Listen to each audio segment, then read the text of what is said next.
Assalamualaikum warahmatullahi wabarakatuh.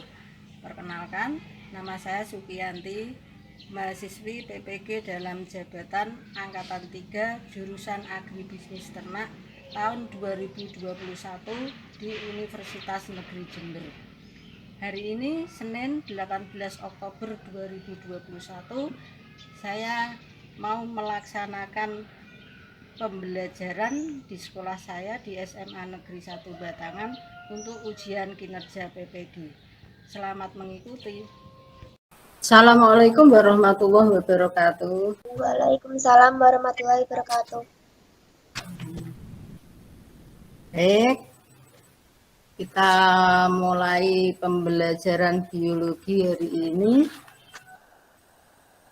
Sebelumnya saya minta untuk dipimpin berdoa dahulu. Berdoa mulai.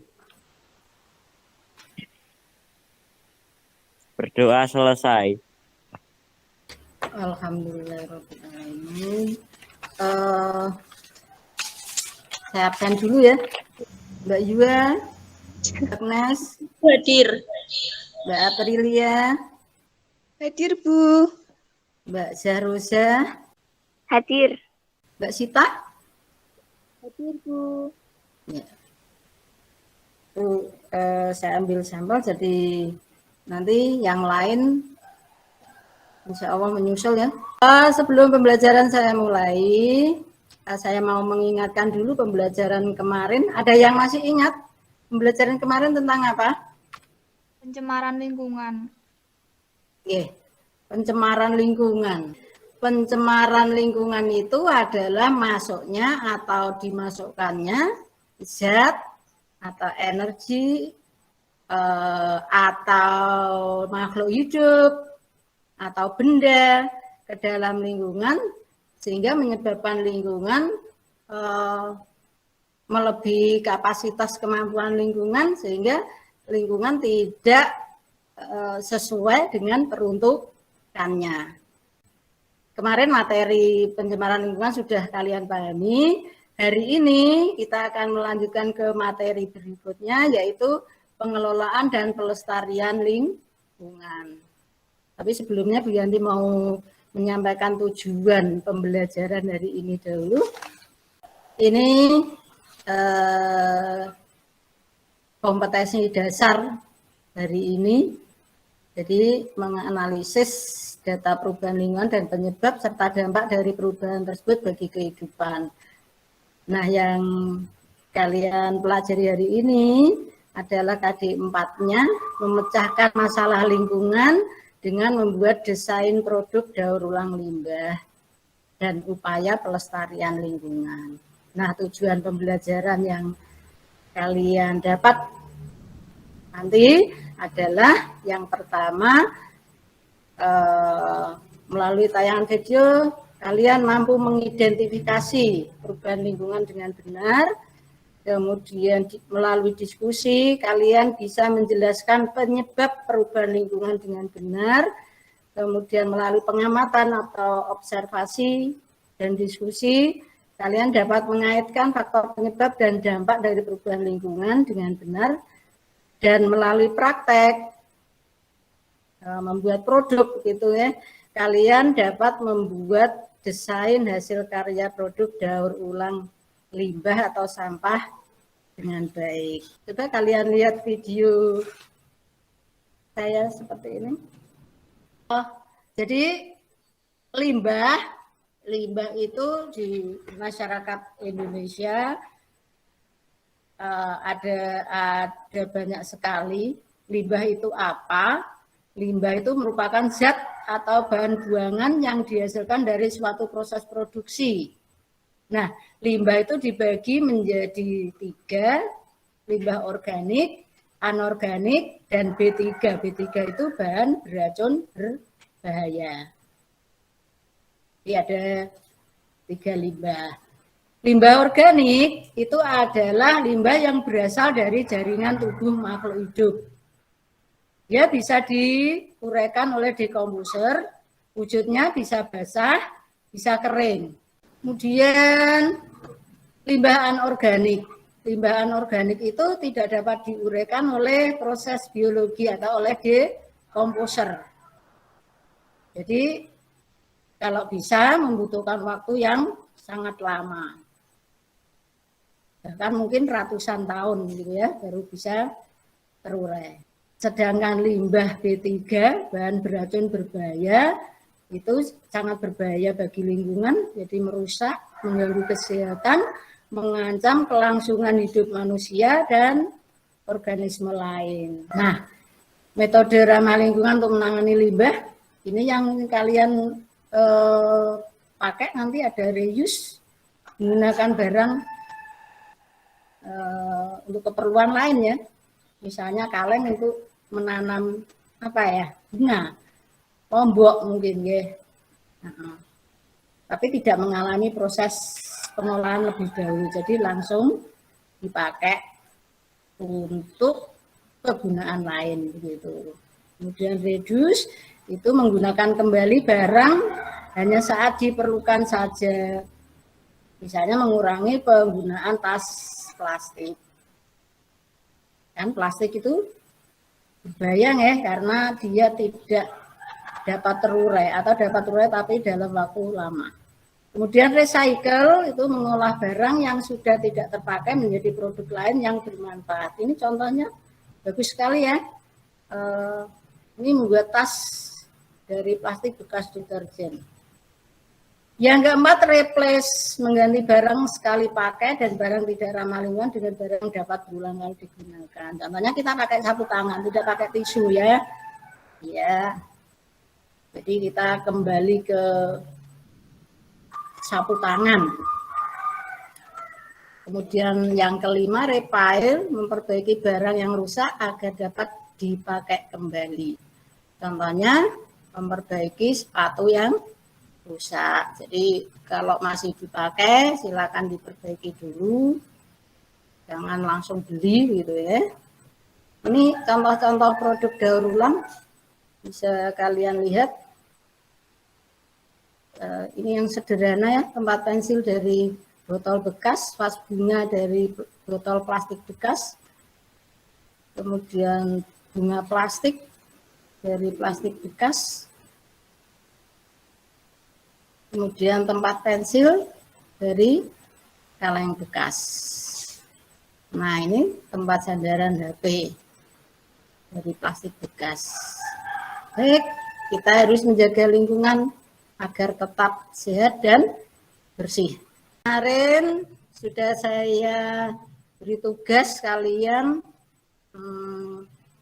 untuk membuat perencanaan pengelolaan limbah, kemudian jadwal waktu. Sudah dikerjakan ya? Tiap kelompok sudah mengerjakan ya? Sudah, Bu. Sudah, baik. Sekarang silakan kalian berdiskusi atau kalian membuat bersama produknya, atau mungkin ini tinggal finishing gitu ya. Silakan untuk kalian lakukan, atau boleh berdiskusi di Google Meet, silakan. Salah satu kelompok mungkin. Ada yang mau diskusi di Google Meet? Di WA aja, Bu. Oh, di WA. Ya, silakan. Berapa ya waktunya ya? 5 menit, cukup? Cukup. Cukup. Baik. Kalian mulai saja diskusi, silakan. Bagaimana? Sudah selesai? Sudah, Bu. Untuk pembelajaran ini, waktu selanjutnya kalian silakan presentasikan masing-masing kelompok ya. Kemudian temannya silakan menanggapi. Assalamualaikum warahmatullahi wabarakatuh. Waalaikumsalam warahmatullahi wabarakatuh.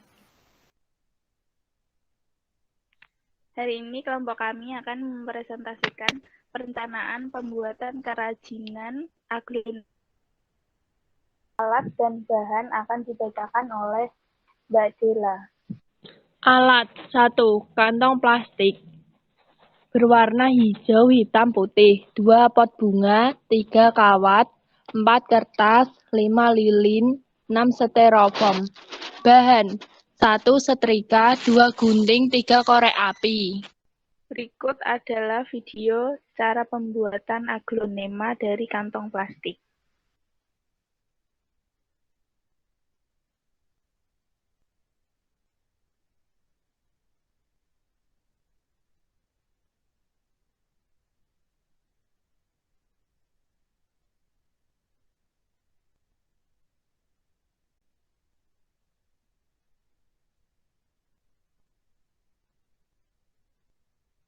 Finishing. Tujuan kita membuat kerajinan aglonema dari kantong plastik yaitu 1. Mengelola sampah plastik menjadi sebuah kerajinan, berarti kita ikut serta dalam mengurangi limbah plastik dan membuat lingkungan sekitar menjadi bersih. 2. Kita juga menambah wawasan tentang cara yang mudah untuk mengelola sampah plastik. 3. Kerajinan tangan dari kantong plastik juga bisa dijadikan hiasan rumah dan bahkan bisa dijadikan usaha yang nantinya dapat dijual.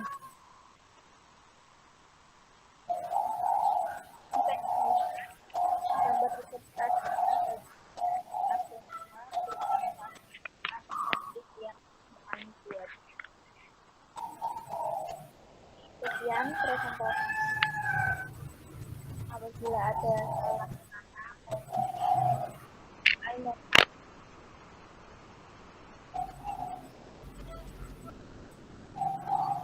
Baik, itu tadi presentasi dari kelompok Mbak Syahroza membuat aglonema dari plastik.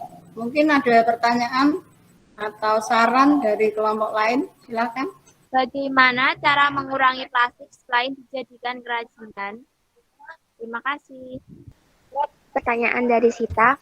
Ya. Selain mengurangi plastik selain dibuat kerajinan, dapat dibuat untuk lukisan, Bu.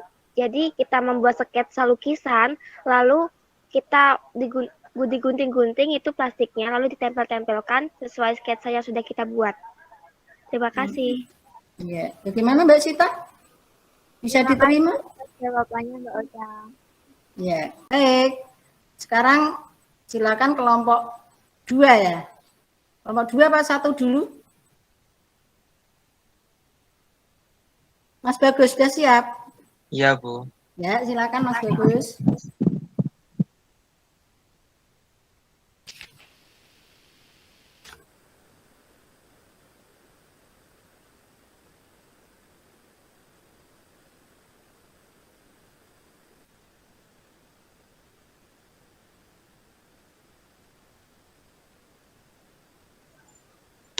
Assalamualaikum warahmatullahi wabarakatuh. Waalaikumsalam warahmatullahi wabarakatuh. Saya Yuangnes Fitri Arjanji, nomor absen 30 dari kelompok 2, mau mempresentasikan hasil diskusi kami mengenai perencanaan pengolahan lingkungan. Berikut adalah kelompok 2. Apa sih pengolahan lingkungan itu? Pengolahan lingkungan adalah usaha sadar untuk memelihara atau melestarikan serta memperbaiki mutu lingkungan dan memenuhi kebutuhan manusia sendirinya. Jadi, dilakukan karena aktivitas yang dilakukan oleh manusia berdampak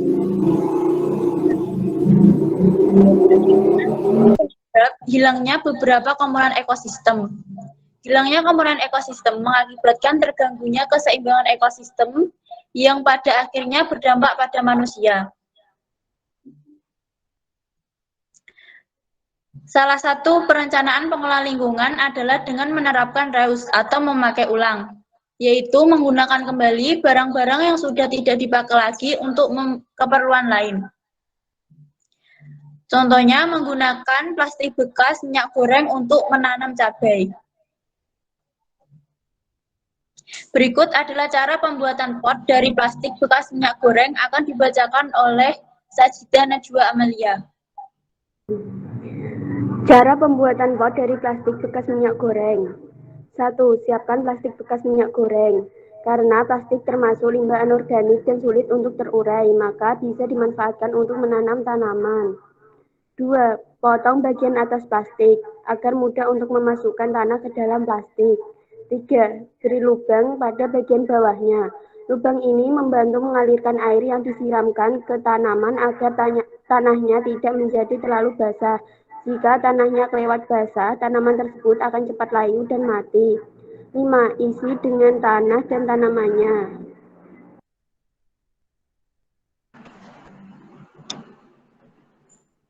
Berikutnya adalah manfaat yang diperoleh dengan menggunakan kembali limbah plastik akan dibacakan oleh Aprilia Kartini.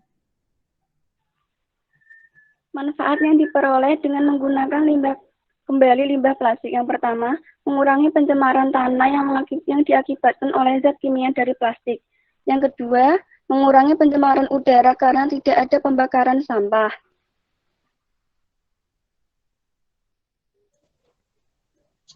Dari pembahasan tadi, dapat kita simpulkan bahwa kita harus sadar akan pentingnya menjaga kebersihan lingkungan, karena menjaga kebersihan lingkungan sangatlah berguna untuk kita semua, karena dapat menciptakan kehidupan yang aman, bersih, sejuk, dan sehat.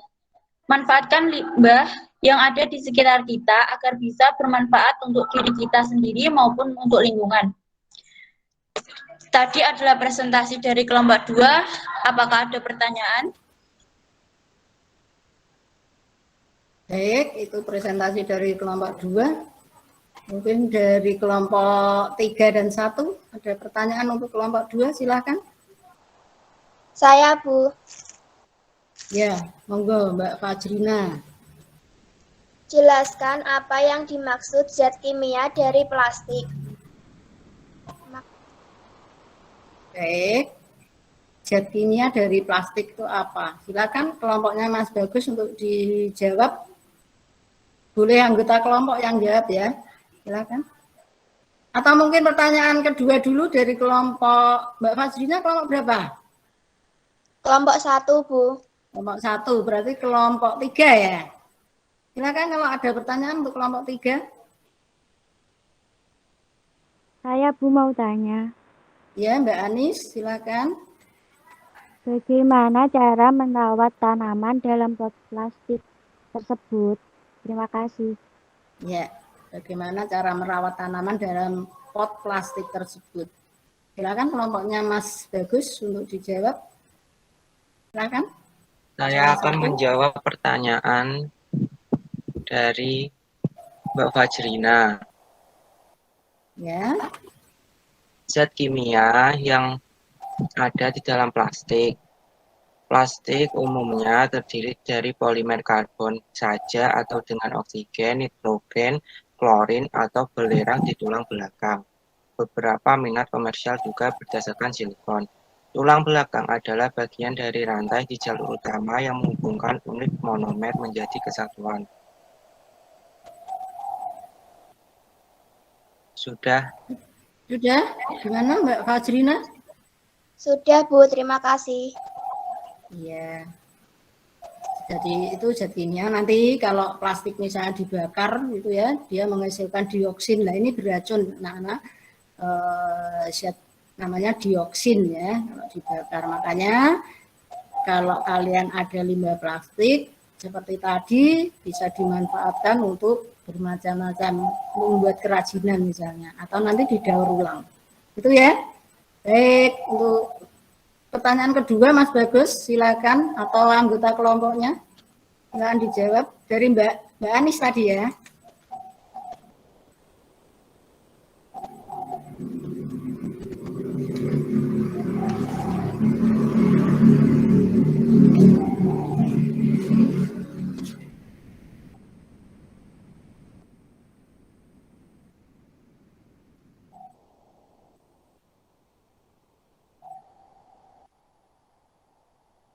Bagaimana cara merawat tanaman yang ditanam di dalam pot dari bungkus minyak tadi ya, yang dari plastik. Seperti apa? Silakan dijawab.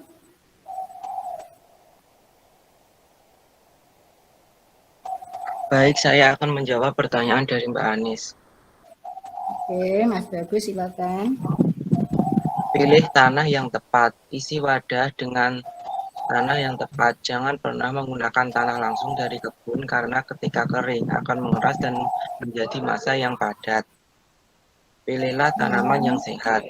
Hal selanjutnya yang perlu diperhatikan adalah mengetahui bahwa tanaman yang dipilih dapat tumbuh baik di bawah sinar matahari maupun di tempat teduh. Juga jangan mencampur tanaman yang membutuhkan sinar matahari dengan tanaman yang membutuhkan naungan dalam pot yang sama. Penanaman berlapis. Untuk tampilan berlapis yang indah, pastikan untuk masukkan tanaman yang tinggi dan mencolok, tanaman berukuran sedang yang lebat atau pengisi, dan tanaman yang sedang mekar spiller di dalam pot.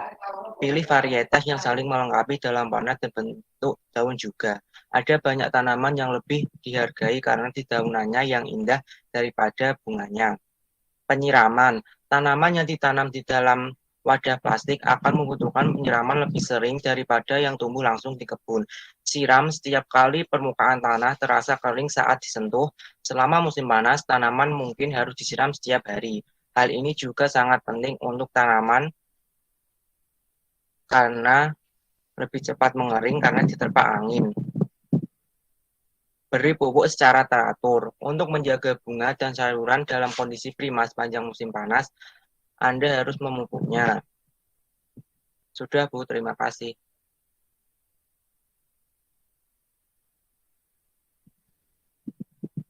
Sudah, Mbak Anis. Ya, terima kasih atas jawabannya. Saya sudah puas. Ya, sama-sama.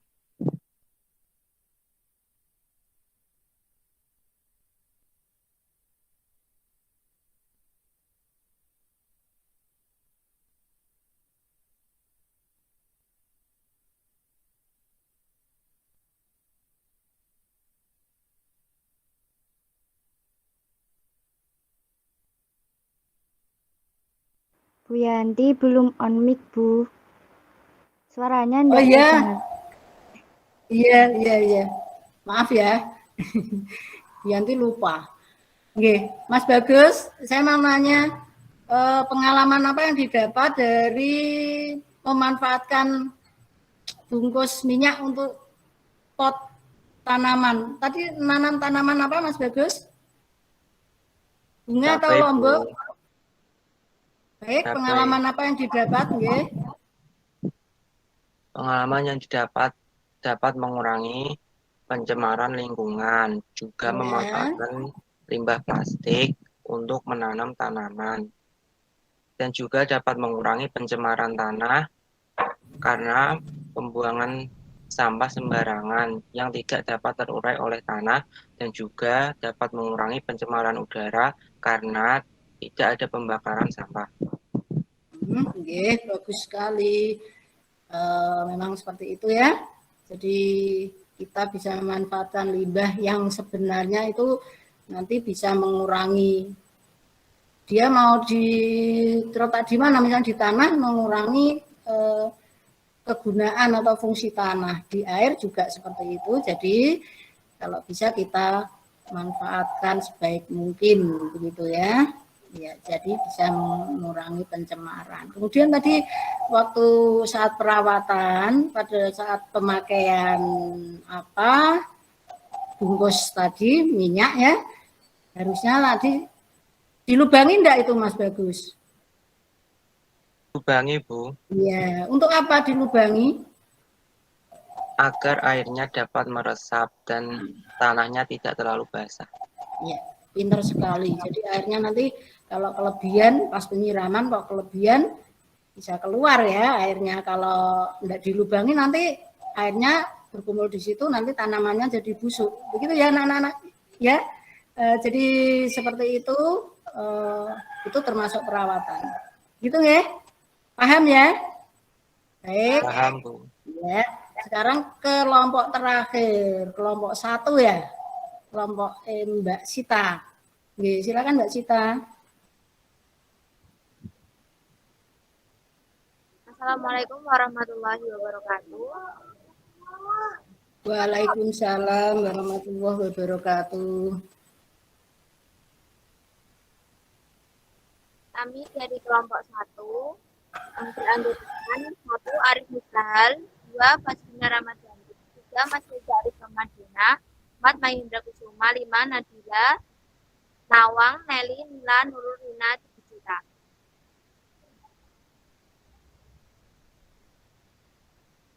Pengelolaan limbah. Pengelolaan limbah dapat dilakukan dengan cara reuse, reduce, recycle, dan replace. Macam-macam limbah dibagi menjadi 3. Yang pertama, limbah organik, limbah anorganik, dan limbah kritikal. Cara pengelolaan limbah akan dijelaskan oleh Mas Arif.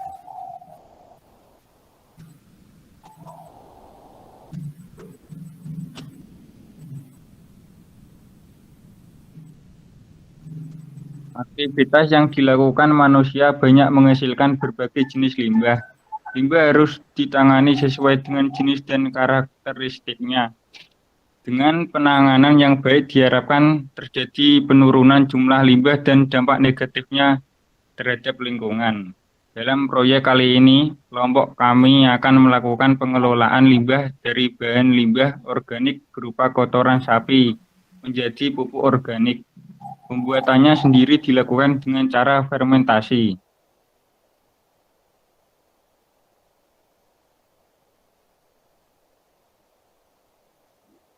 Selanjutnya akan dijelaskan oleh Mbak Nelly. Tanggal perencanaan, tanggal hari Minggu 26 September 1. Alat dan bahan. Alat 1 wadah, 2 semprotan, 3 alat aduk, 4 karung. Bahan 1 air, 2 garam EM4, 3 gula merah.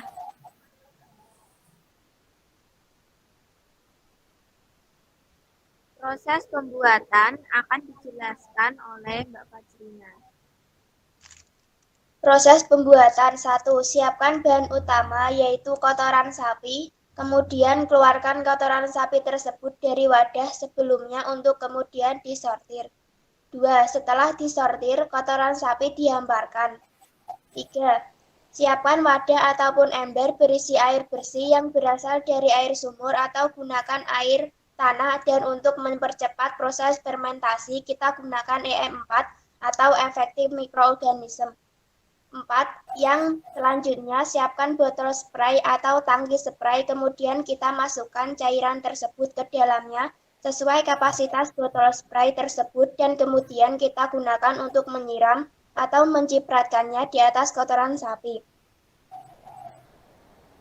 Kita semprotkan cairan EM4 ke seluruh permukaan kotoran sapi tersebut hingga benar-benar merata.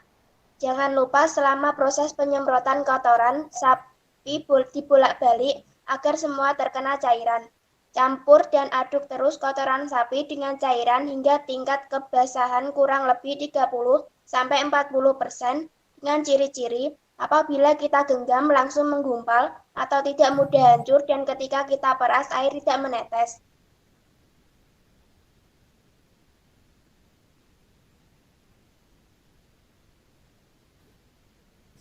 Proses pembuatan selanjutnya dilanjutkan oleh Mas Mahendra. Masukkan kotoran sapi ke dalam karung, dengan catatan jangan masukkan penuh. Setelah itu ikat karung dengan menggunakan tali dan tempatkan pada tempat yang teduh atau bisa tidak terkena sinar matahari secara langsung ataupun guyuran air hujan dengan selama prosesnya, setiap 2 minggu sekali harus dicek kondisinya. Jika kotoran sapi terlalu kering, kita siram atau semprot kotoran sapi dengan cairan EM4 dengan takaran yang sama. Dan jangan lupa untuk bolak-balik karung supaya meningkatkan sirkulasi udara dan menurunkan bulan, maka hasilnya sudah siap untuk kita gunakan dengan tidak berbau. Gunakan sebaiknya terlebih jemur hingga kering. Kemudian cara penggunaan pupuk akan dijelaskan oleh Mas Arif Mustahal.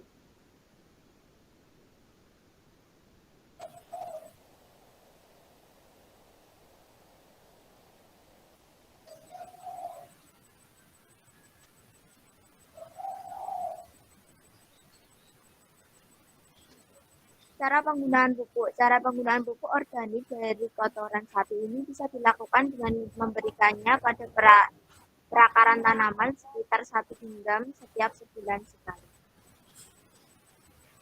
Mbak Nadila minta tolong diputarkan videonya.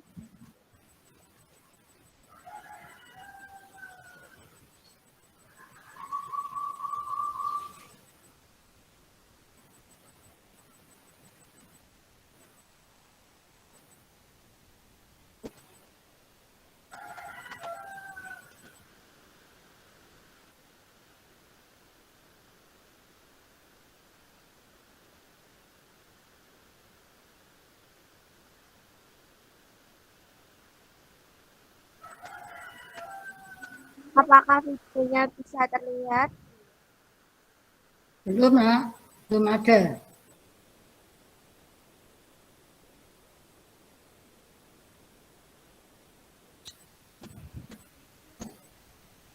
Ya. Nah, ini sudah. Suaranya terdengar atau tidak gitu? Tidak ada suaranya di video. Atau mau diisi suara Nadila atau Sita? Mbak Nila minta tolong diisi suaranya.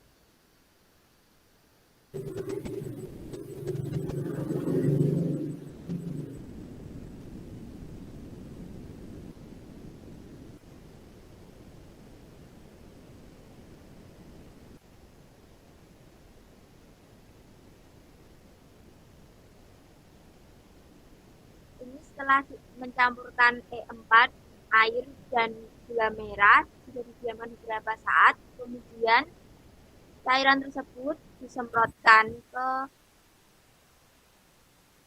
kotoran sapi yang sudah dibersihkan dari rumput-rumput atau yang lainnya.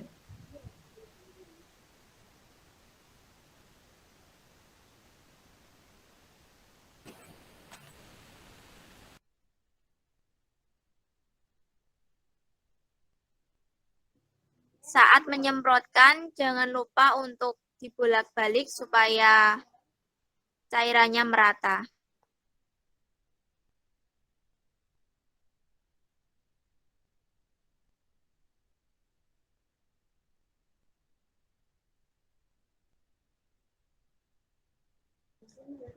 Yang terakhir, masukkan kotoran sapi ke dalam karung dan diikat. Tingkat kebasahan dari cairan tersebut adalah 30%. Jika bisa dites dengan cara jika digenggam langsung menggumpal, namun tidak meneteskan air jika diperas. Sekian presentasi dari kelompok kami. Apakah ada pertanyaan? Mbak Sita, saya mau nanya. Ya. Apa yang dimaksud dengan limbah B3? Pertanyaan dari Mbak Kofifa, apa yang dimaksud limbah B3?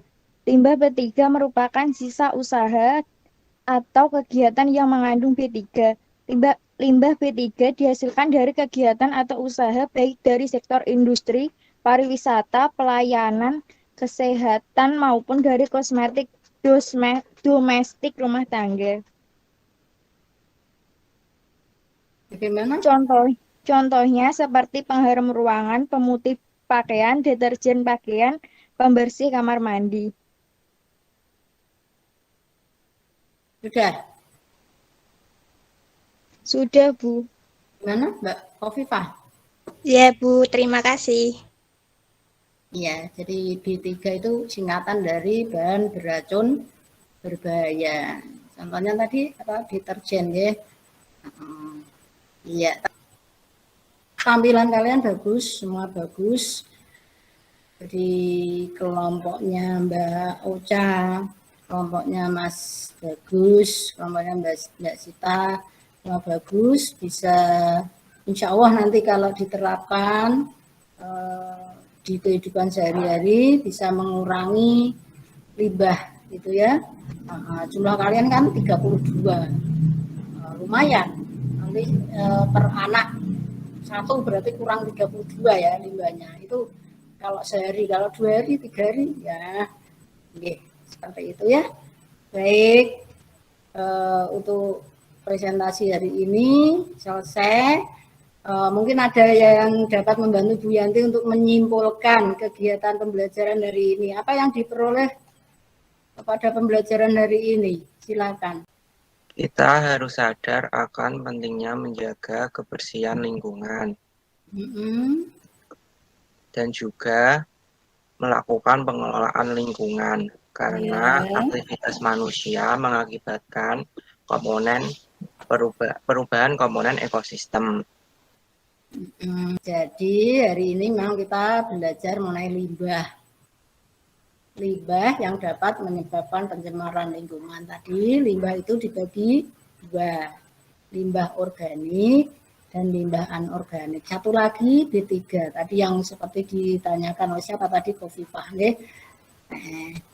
Nah, yang limbah organik itu berasal dari makhluk hidup yang sebenarnya dia bisa terurai, cepat terurai begitu ya oleh dekomposer. Tapi kalau dia dibiarkan, misalnya seperti tadi kelompoknya Mbak Sita membuat pupuk kandang fermentasi gitu ya. Karena apa? Karena kalau ternaknya banyak, nanti limbahnya banyak dan tidak dimanfaatkan, nanti bisa mengganggu lingkungan dari baunya atau dari aliran ke air gitu ya. Nah, kalau dimanfaatkan seperti tadi, insya Allah bisa dimanfaatkan lebih lanjut itu untuk apa ya, kemakmuran manusia terutama. Baik, itu mengenai limbah pembelajaran hari ini. Besok tugas-tugasnya dikerjakan, kemudian nanti yang tadi video-videonya silakan dikirimkan ke Bu Yanti untuk penilaian ya. Dan besok kita akan melanjutkan ke pelestarian lingkungan yang terutama yang hutan tadi ya. Begitu. Baik, itu pembelajaran hari ini. Semoga ilmu yang kalian dapat dari ini bermanfaat untuk kalian dan untuk lingkungan kalian, terutama pada semua makhluk hidup. Gitu kan? Kita akhiri pembelajaran hari ini dengan bacaan hamdalah bersama-sama. Alhamdulillahirabbil alamin. Assalamualaikum warahmatullahi wabarakatuh. Waalaikumsalam warahmatullahi wabarakatuh.